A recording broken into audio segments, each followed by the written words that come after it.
अस्सलाम वालेकुम। हमारा दिल एक ऐसा ऑर्गन है जो हमारे पैदा होने से लेकर हमारे मरने तक लगातार काम करता रहता है और हमारी पूरी बॉडी में ऑक्सीजन और न्यूट्रिएंट रिच ब्लड को सप्लाई करता रहता है। लेकिन एक मिनट के लिए ज़रा सोचिए कि अगर हमारी फीस्ट के साइज़ के इस ऑर्गन में कोई ख़राबी आ जाए तो आगे बढ़ने से पहले आपको बताता चलूँ कि हर साल तकरीबन 7 मिलियन के करीब लोग हार्ट अटैक और दीगर कार्डियोवैस्कुलर डिजीज़ की वजह से मर जाते हैं। हम अपनी प्लेलिस्ट में कार्डियोवैस्कुलर डिसऑर्डर्स पर पहले ही बात कर चुके हैं। आज की इस वीडियो में हम हार्ट अटैक के बारे में बात करेंगे। हार्ट अटैक और स्ट्रोक दो ऐसी बीमारी हैं जो हर साल करोड़ों लोगों की मौत की वजह बनती हैं। हमारी बॉडी में मौजूद हर मसल को अपना प्रॉपर फंक्शन परफॉर्म करने के लिए ऑक्सीजन की ज़रूरत होती है।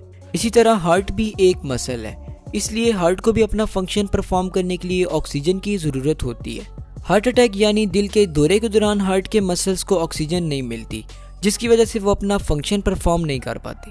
आपके दिमाग में ये सवाल ज़रूर आया होगा कि आखिर ये ब्लड सप्लाई कैसे रुक जाती है।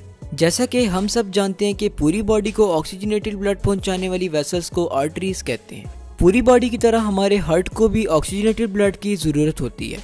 हार्ट को ऑक्सीजनेटेड ब्लड पहुंचाने वाली आर्टरीज को कोरोनरी आर्टरीज कहते हैं। जब हम ज़्यादा फैटी खाना खाते हैं या ऐसी खुराक इस्तेमाल करते हैं जिसमें लिपिड्स ज़्यादा हो तो हमारे हार्ट में मौजूद कोरोनरी आर्टरीज में फैटी एसिड और लिपिड्स के प्लेक्स बन जाते हैं। प्लेक से मुराद ब्लॉकेज है जो कोरोनरी आर्टरीज में बन जाती है।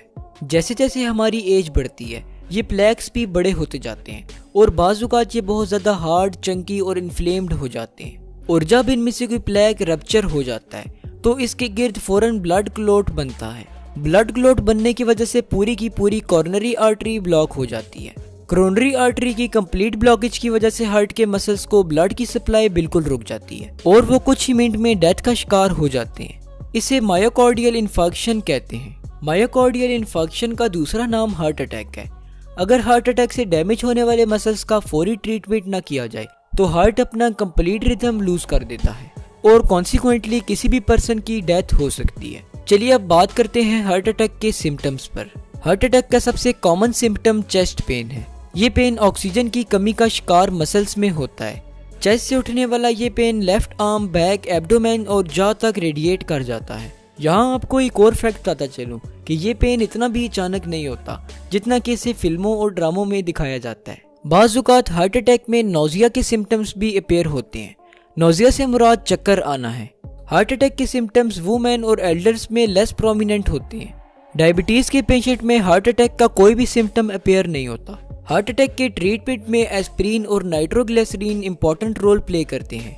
एस्पिरिन ब्लड को थिन करती है जबकि नाइट्रोग्लिसरीन कोरोनरी आर्टरीज को खोलता है और इस तरह हार्ट मसल्स तक ब्लड पहुंचता है। इमरजेंसी सिचुएशंस में डॉक्टर्स फौरी तौर पर हार्ट अटैक को डायग्नोज करते हैं। हार्ट अटैक को डायग्नोज करने के लिए डॉक्टर्स ईसीजी करते हैं। ईसीजी से मुराद इलेक्ट्रोकार्डियोग्राफ है जो कि एक डिवाइस है जिसकी मदद से हार्ट की इलेक्ट्रिकल एक्टिविटी को मेजर किया जाता है।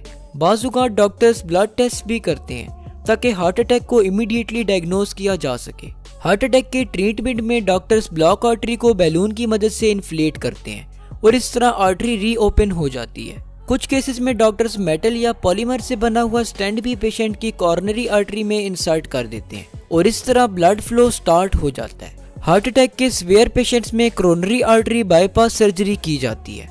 इस प्रोसेस में पेशेंट की बॉडी के किसी दूसरे पार्ट से आर्टरी के पीस को कट करके कोरोनरी आर्टरी में लगा दिया जाता है। इन सब तरीकों की मदद से डॉक्टर्स हार्ट की तरफ ब्लड फ्लो को री एस्टेब्लिश करते हैं और इस तरह हार्ट दोबारा अपना फंक्शन परफॉर्म करना स्टार्ट कर देता है।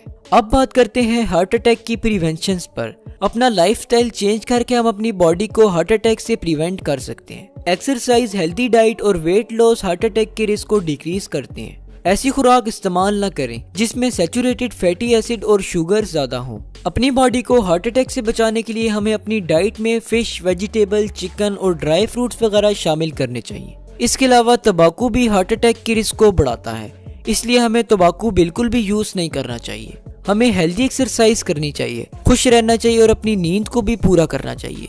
इस तरह हम हार्ट अटैक से जरूर महफूज रहेंगे। तो उम्मीद है कि आज की इस वीडियो से आपने कुछ ना कुछ जरूर नया सीखा होगा। इसी के साथ मिलते हैं नेक्स्ट वीडियो में। तब तक के लिए अपना ख्याल रखिएगा। अल्लाह हाफिज।